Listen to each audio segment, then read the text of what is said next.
warahmatullahi wabarakatuh. Salam dan bahagia. Di sini kami dari kelompok 4 akan mempresentasikan hasil kerja kelompok kami yang berjudul Media Pembelajaran.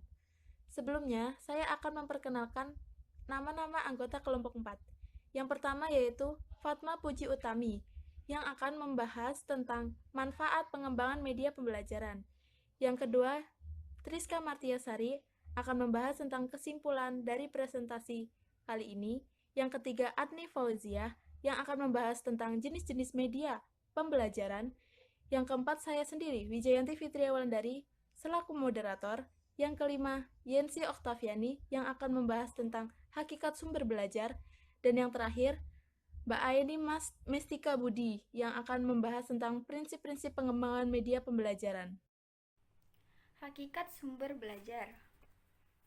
Menurut Dageng, dalam Supriyadi, tahun 2015 di halaman 129, sumber belajar adalah segala sesuatu yang berwujud benda dan orang yang dapat menunjang belajar sehingga mencakup semua sumber yang mungkin dapat dimanfaatkan oleh tenaga pengajar agar terjadi perilaku belajar.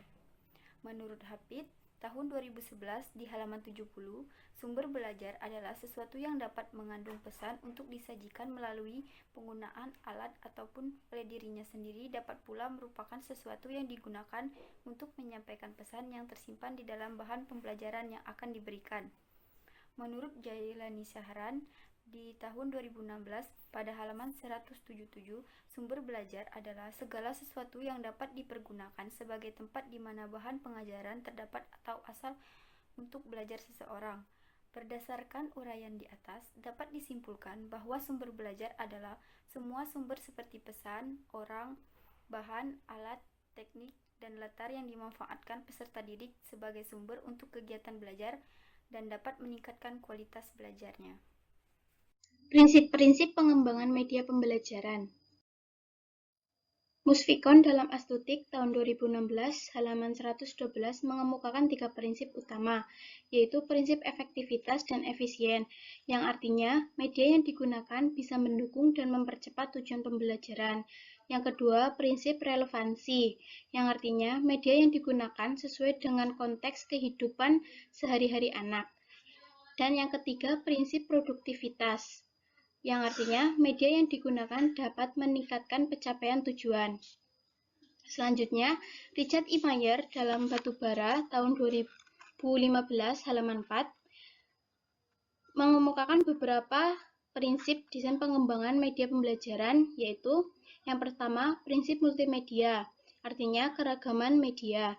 Yang kedua, prinsip keterdekatan ruang, yang artinya keeratan hubungan teks dan gambar. Yang ketiga, prinsip keterdekatan waktu, yang artinya menyederhanakan tampilan materi. Yang keempat, prinsip koherensi, yang artinya menyingkirkan media tambahan yang tidak berkaitan dengan materi. Yang kelima, prinsip modalitas, artinya tata letak teks dan gambar lebih mudah dipahami. Yang keenam, prinsip redundasi, artinya penguatan. Dan yang ketujuh, prinsip perbedaan individual, yang artinya materi disesuaikan dengan kebutuhan anak yang berpengetahuan rendah. Kemudian menurut Mukminan dalam Nurseto 2011 halaman 24, untuk mengembangkan media pembelajaran perlu diperhatikan prinsip visual, yang dapat digambarkan sebagai singkatan dari kata-kata visible, yang artinya mudah dilihat, interesting, yang artinya menarik, simple, yang artinya sederhana, useful, yang artinya isinya berguna atau bermanfaat, akurat, yang artinya benar atau dapat dipertanggungjawabkan, legitimate, yang artinya masuk akal atau sah, struktur, yang artinya terstruktur atau tersusun dengan baik. Berdasarkan beberapa pendapat di atas, dapat disimpulkan prinsip-prinsip pengembangan media pembelajaran antara lain. Yang pertama, prinsip efektivitas dan efisien, yakni media pembelajaran yang akan digunakan sebaiknya sederhana dalam tampilan dan tidak memasukkan media tambahan yang tidak berkaitan dengan materi, sehingga dapat mendukung dan mempercepat tujuan pembelajaran. Yang kedua, prinsip keterdekatan ruang, yakni ada keterkaitan antara media pembelajaran yang akan dibuat dengan materi pembelajaran yang akan disampaikan, sehingga tidak ada keanehan atau masuk akal saat menggunakan media pembelajaran. Yang ketiga, prinsip akurat, yakni media pembelajaran yang dibuat benar-benar sesuai dengan karakteristik materi atau tujuan pembelajaran. Yang keempat, prinsip relevansi, yakni media yang dibuat sesuai dengan kehidupan sehari-hari peserta didik, meliputi apa yang dilihat, didengar, dan dialami. Yang kelima, prinsip produktivitas, yakni media pembelajaran yang akan dibuat bisa berguna untuk meningkatkan pencapaian tujuan pembelajaran dan pencapaian target tujuan pembelajaran. Yang keenam, prinsip interesting, yakni media pembelajaran yang dibuat harus memiliki nilai kemenarikan sehingga dapat mendorong peserta didik untuk memperhatikan pesan yang disampaikan melalui media pembelajaran tersebut. Selanjutnya, manfaat pengembangan media pembelajaran. Secara umum, manfaat media dalam proses pembelajaran adalah memperlancar interaksi antara pembelajar dengan pembelajar sehingga kegiatan pembelajaran akan lebih efektif dan efisien. Kem dan Dayton dalam Falahuddin tahun 2014 pada bukunya halaman 114 mengidentifikasi beberapa manfaat media dalam pembelajaran, yaitu yang pertama, penyampaian materi pelajaran dapat diseragamkan. Yang kedua, proses pembelajaran menjadi lebih jelas dan menarik. Ketiga, proses pembelajaran menjadi lebih interaktif. Keempat, efisiensi dalam waktu dan tenaga. Kelima, meningkatkan kualitas hasil belajar pembelajar. Yang keenam, media memungkinkan proses pembelajaran dapat dilakukan di mana saja dan kapan saja. Ketujuh, media dapat menumbuhkan sikap positif pembelajar terhadap materi dan proses belajar. Kedelapan, mengubah peran pembelajar ke arah yang lebih positif dan produktif. Kesembilan, media dapat membuat materi pelajaran yang abstrak menjadi lebih konkret. Yang kesepuluh, media juga dapat mengatasi kendala keterbatasan ruang dan waktu. Kesebelas, media dapat membantu mengatasi keterbatasan indera manusia. Jenis-jenis media pembelajaran. Menurut Muhson pada tahun 2005 halaman 5 telah mengutip berbagai pendapat para ahli mengenai beberapa jenis media pembelajaran, yaitu yang pertama menurut Riese pada tahun 2007. Ia membagi ada 6 kategori, yaitu 1. Media yang tidak diproyeksikan, 2. Media yang diproyeksikan, 3. Media audio, 4. Media film dan video, 5. Multimedia, dan yang ke-6 media berbasis komunikasi. Sedangkan menurut Skaram mengkategorikan media menjadi 2 segi. Yang pertama itu segi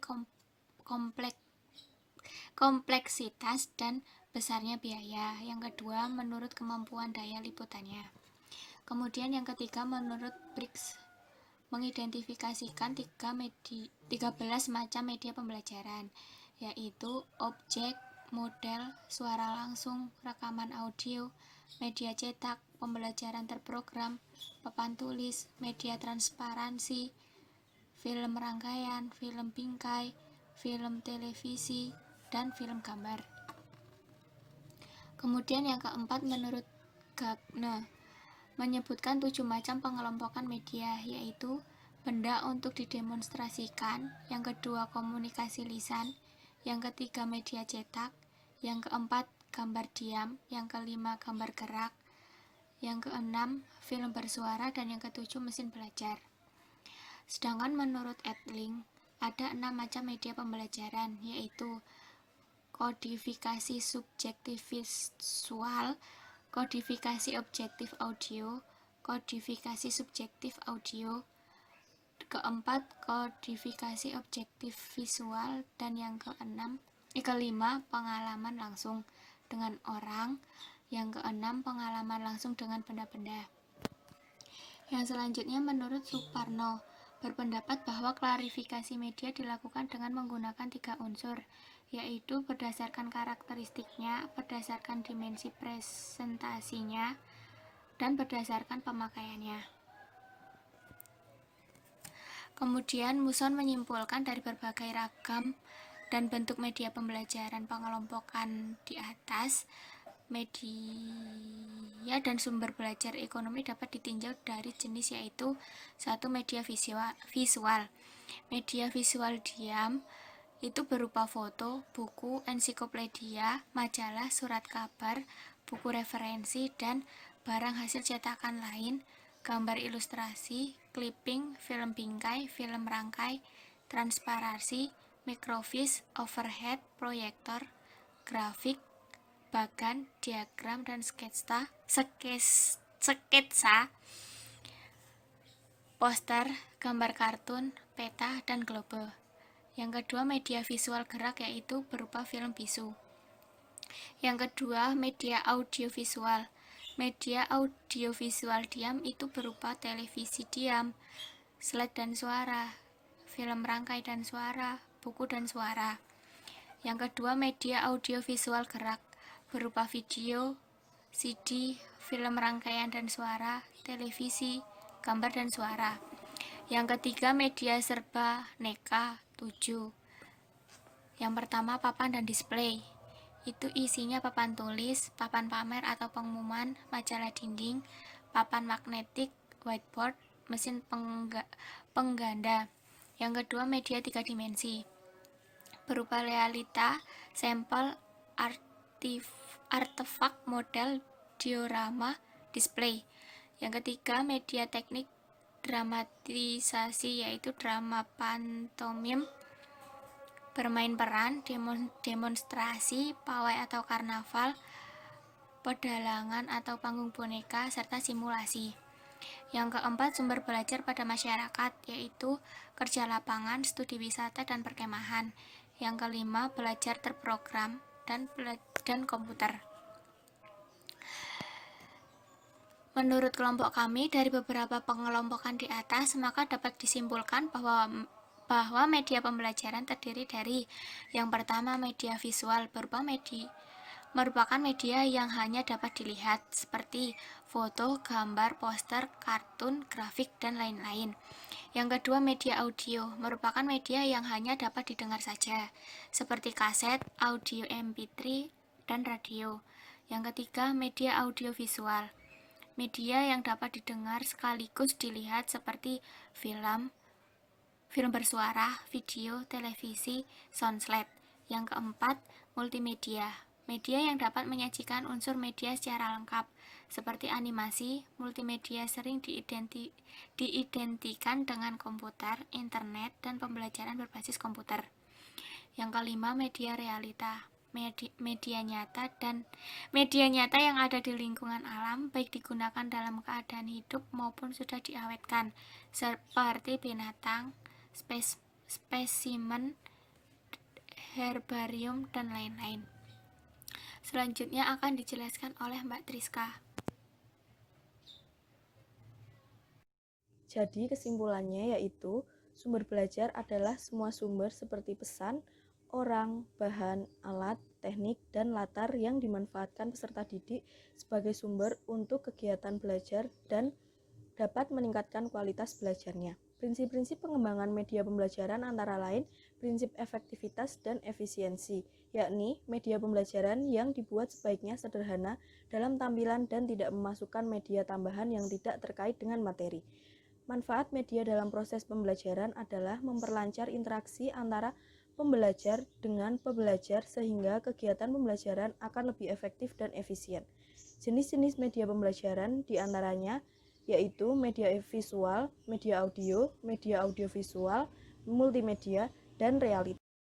Sekian presentasi dari kelompok kami. Jika banyak salah, kami mohon maaf. Wassalamualaikum warahmatullahi wabarakatuh. Salam.